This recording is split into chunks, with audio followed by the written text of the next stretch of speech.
Congratulations on the great success in the LMA Trade Survey. You've stood out in a number of key areas. So what do you attribute that success and the voter confidence from the trade? Thank you very much. It's a great award to have achieved in what was certainly a really tough year for certainly the industry as a whole. I'd also like to just acknowledge the retailers, because without this feedback it makes it really difficult representing the supplier group or the supplier network. It makes it very difficult to really actually understand how to best satisfy and how to best service the retailer. And I think, my philosophy, if we're able to service the retailers better, that'll flow on to the way in which they service their customers, which is better for the industry as a whole. So a big thank you for all the participating retailers. You asked me in terms of what are the three areas that really stood out. What pleased me most was as the cross-functional team at Diageo worked really hard trying to actually understand exactly what the customers, the feedback, what they're telling us, and how we could best improve their business. Three key areas that stood out for me.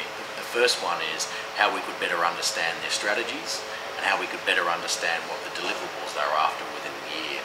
In doing so, we're able to align our strategies to them. And in doing so, we're able to align on our mutual objectives that we're both trying to seek within the year. And that all was underpinned by a lot of rigour and robust business planning, which really very simply allowed us to be able to meet with the retailers on a very regular basis and review our performance versus what we said that we would actually contribute in terms of the achievement of those objectives. So it worked exceptionally well. What were the key drivers behind Diageo's continued success across the categories this year? Look, there's three very clear growth drivers that stand out for Diageo and our customers, our retailers. The first one being premiumisation. We've got a fantastic range of market-leading premium products. Last year alone we saw the turnover of those products nearly doubled in terms of size, so clearly indicative that the strength of the consumers willing to uptrade and pay the price for a better quality product. A great example of bringing this to life was the launch of the Johnnie Walker Double Black, where consumers pay 20% premium for the Johnnie Walker Double Black variant, and again certainly reinforcing the consumer's willingness to uptrade in terms of quality. And this drove a 35% growth for the Johnnie Walker Black proposition, Black franchise. So again, certainly indicative of that willingness of the consumers to uptrade. The second one is the way in which we're able to optimise the effectiveness of our promotions.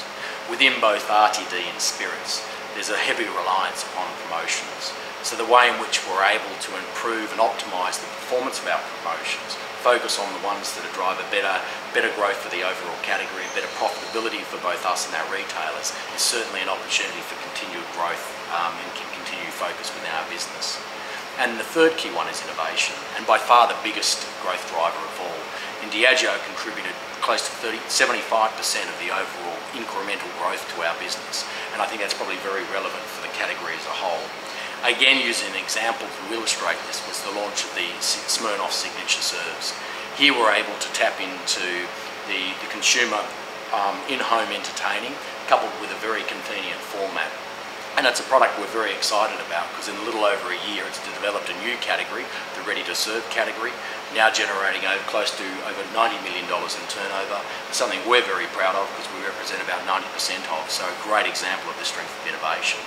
So just coming back to your question, three really clear ones for me: premiumisation, the way in which we're able to optimise more effectively our promotions, and thirdly, innovation.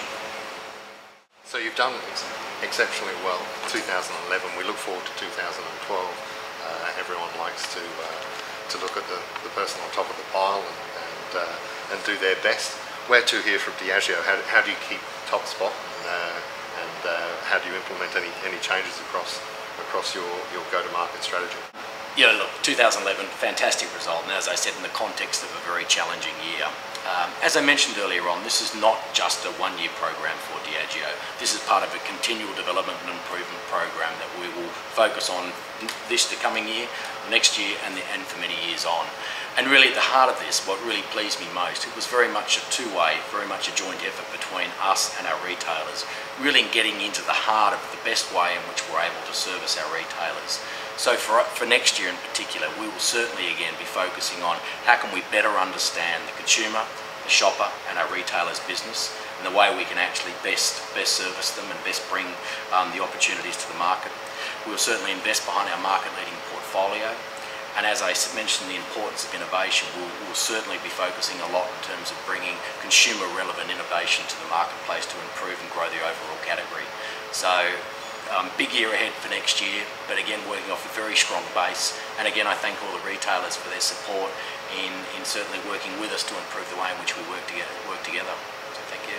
Doug Bagley, thank you for talking to Drink Straight. Thank you. Cheers very much.